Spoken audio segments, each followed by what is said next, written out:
Hi అండి, నేను మీ Mounika. Welcome to my channel Sushri kitchen. ఈరోజు మనం పాతకాలం నాటి వంట, మనందరం మర్చిపోయిన వంటకం ఏంటి అంటే ఉలవకట్టండి. ఉలవచారు, ఉలవకట్టు వినే ఉంటారు కదా. ఇది తినడం వల్ల చాలా ఉపయోగాలు ఉన్నాయండి. బరువు తగ్గాలనుకునేవారు మెయిన్గా ఇది తింటే చాలా వెయిట్ లాస్ అవుతుంది. ఒకసారి మీరు ట్రై చేయండి.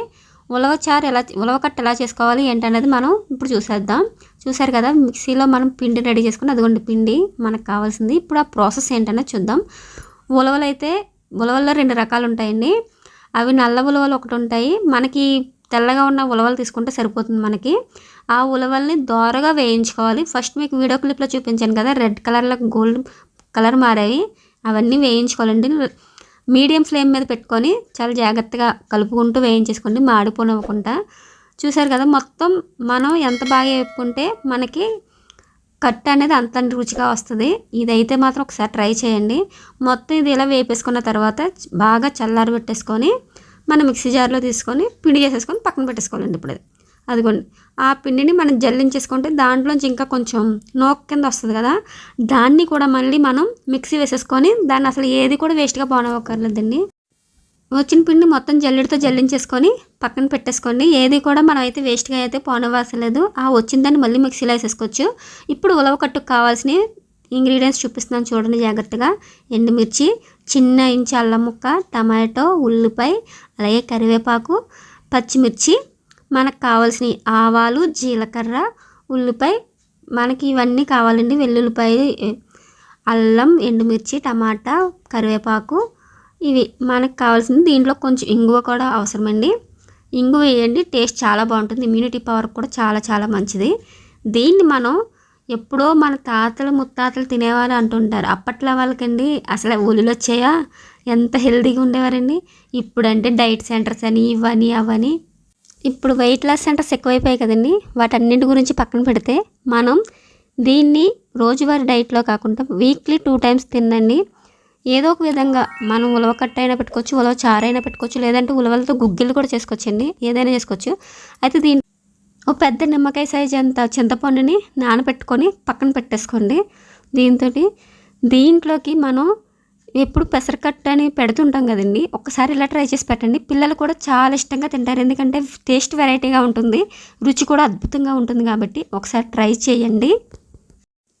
ఉలవకట్టుని కొంచెం వడల్పుగా ఉన్న దాకలో పెట్టుకోండి. కొంచెం ప్యాన్ అయినా దాంట్లోకి మొత్తం మనం ఇప్పుడు పెట్టుకున్నాం కదా పోపు దినుసులన్నీ కూడా, జీలకర్ర, ఆవాలు, వెల్లుల్లి, పచ్చిమిర్చి, మొత్తం ఇవన్నీ కూడా 1 by 1 వేసేసుకొని తాలింపు పెట్టేసుకొని, ఇవన్నీ వేగిన తర్వాత మనం ముందుగా చేసుకున్నవన్నీ కూడా పెట్టేసుకోవాలండి.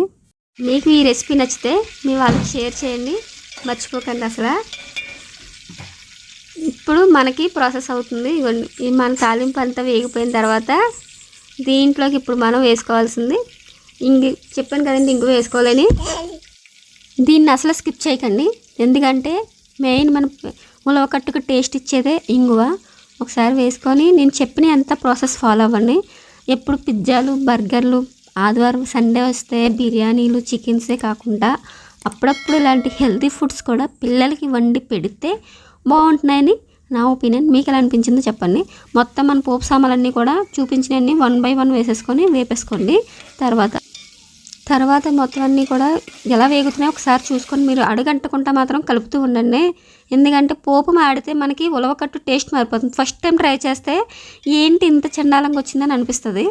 కాబట్టి పోపులు అయితే ఎక్కడ మాడవకుండా ఏదైనా చూసుకోండి. అది కానీ మనకైతే ఉల్లిపాయ వేగిపోయింది. ఇప్పుడు టమాటా యాడ్ చేసేసుకోండి.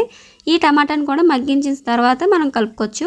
సో దీన్ని కూడా ఒకసారి మూత కవర్ చేసేసి పక్కన పెట్టేసుకోండి. ఈ ఉలవకట్టు వల్ల అయితే చాలా చాలా బెనిఫిట్స్ ఉన్నాయండి. ఒకసారి కావాలంటే మీరు ఎక్కడైనా సెర్చ్ చేయొచ్చు, లేదా మీకు ఇంట్లో పెద్దవాళ్ళు ఉంటారు కదా, వాళ్ళని అడిగినా సరే చెప్తారు.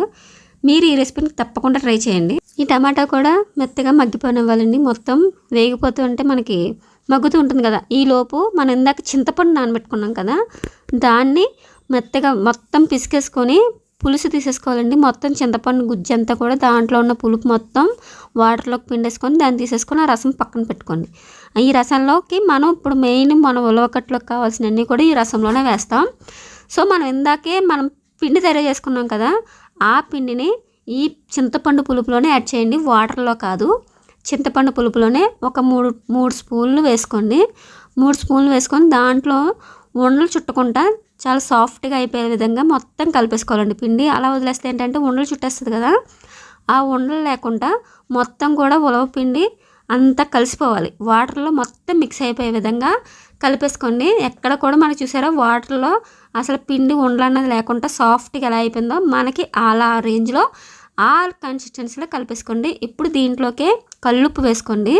సాల్ట్ కంటే కూడా కల్లుప్పు వాడండి, చాలా బాగుంటాయి. ఒకప్పుడు అన్నీ మనం వాడేదంతా కల్లుప్పే కదండి, అదే విధంగా వాడండి. ఇప్పుడు ఇందులోకే 1/2 స్పూన్ పసుపు వేసుకోండి. 1/2 టీ స్పూన్ పసుపు వేసుకొని మళ్ళీ మిక్స్ చేసేసుకోండి. మొత్తం కలిపేసుకొని మనం ఇందాక ఇప్పుడు ఉల్లిపాయ టమాటా ఇవన్నీ మగ్గుతున్నాయి కదా, దాంట్లోకి ఈ లిక్విడ్ని యాడ్ చేసేసుకోవాలి. చూడండి ఇప్పుడు అదిగోండి మనకి టమాటా కూడా మొత్తం వేగిపోయింది. అంటే మొత్తం మనకి పోపులన్నీ కూడా వేగిపోయాయి. సో దీంట్లోకి ఇప్పుడు మనం ఈ లిక్విడ్ ఇప్పుడు ఏదైతే మనం రెడీ చేసుకున్నామో ఉలవ చారుకి ఉలవ నీళ్ళు కలుపుకున్నాం కదా, ఉలవ పిండి నీళ్ళు, అవి దాంట్లో వేసేసుకొని మొత్తం కలిపేసుకోండి. చూసారు కదా చక్కగా వస్తుంది. ఇది ఉడికేటప్పుడు కూడానండి మంచి స్మెల్ వస్తుంది. ఆ అరోమా కూడా మంచిగా ఎంజాయ్ చేయండి. స్మెల్ అయితే చాలా చాలా బాగా వస్తుంది. తినేటప్పుడు కంటే కూడా వండేటప్పుడే స్మెల్ అదిరిపోతుందండి. ఆహాహా, ఇదిగోండి ఆల్రెడీ స్మెల్ అయితే వస్తూ ఉంది. ఎప్పుడెప్పుడు అయిపోతుందా, ఎప్పుడెప్పుడు తిందామా అన్నట్టుగా ఉంటుంది.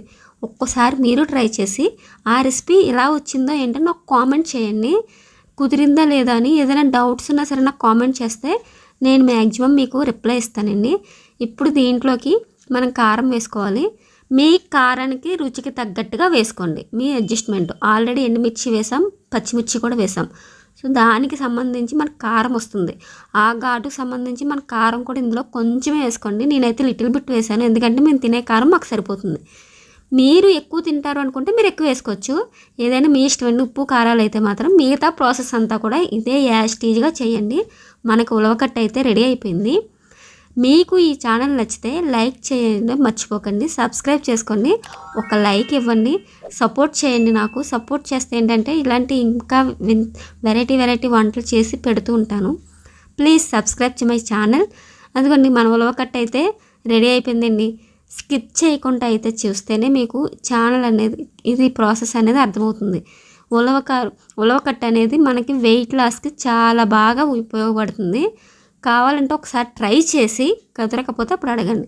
మీ డైట్లోకి ఇది యాడ్ చేసుకోండి. ఉలవకట్టని వెయిట్ లాస్ అవ్వాలి మేము అనుకునే వాళ్ళు ఈ ప్రాసెస్ని ఫాలో అవ్వండి. వీక్లో 2 times మ్యాక్సిమం ఉలవలు తినడానికి ట్రై చేయండి. మనకైతే ఉలవకట్టు రెడీ అయిపోయింది. నేను ఉలవ చారు కూడా ఎలా చేయాలి ఏంటి అనేది ప్రాసెస్ని మీకు నెక్స్ట్ వీడియోలో నేను చెప్తాను. అదిగోండి మొత్తం మనకి కావాల్సిన కన్సిస్టెన్సీ అదిగోండి. చూసారా చిక్కగా ఎందుకు వచ్చిందంటే మనం పిండి వేసుకున్నాం, అందుకని చిక్కగా పడింది. పిండి వల్ల మనకి అయిపోయిందండి. ఇంకొండి అన్నంలో వేసేసుకొని చూసారా ఎంత బాగా వచ్చిందో. ఆ అరోమా మొత్తం అంతా కూడా దిగి చాలా చాలా బాగుంది. నచ్చితే లైక్ చేసింది, షేర్ చేయండి, మర్చిపోకండి. మనం ఇప్పుడు ఆ రైస్లో వేసుకొని కలుపుకొని తినడమేనండి. అదిగోండి చూసారు కదా, మీకు ఇది ఎలా నచ్చిందో ఏంటన్నది నాకు కామెంట్లో చెప్పండి. మొత్తం అయితే మాత్రం నేనైతే రెడీ చేస్తాను. ఉలవకట్టు అయిపోయిన తర్వాత ఇదిగోండి అన్నంలో వేసి ఇప్పుడు మా పిల్లలకి తినిపిస్తున్నాను. మా పెద్దోడికి తినిపిస్తుంటే చూడండి వాడు ఎలా తింటున్నాడో. అంతేనండి, చాలా టేస్టీ అని ఉలవకట్టు ready. Thank you for watching. Bye bye.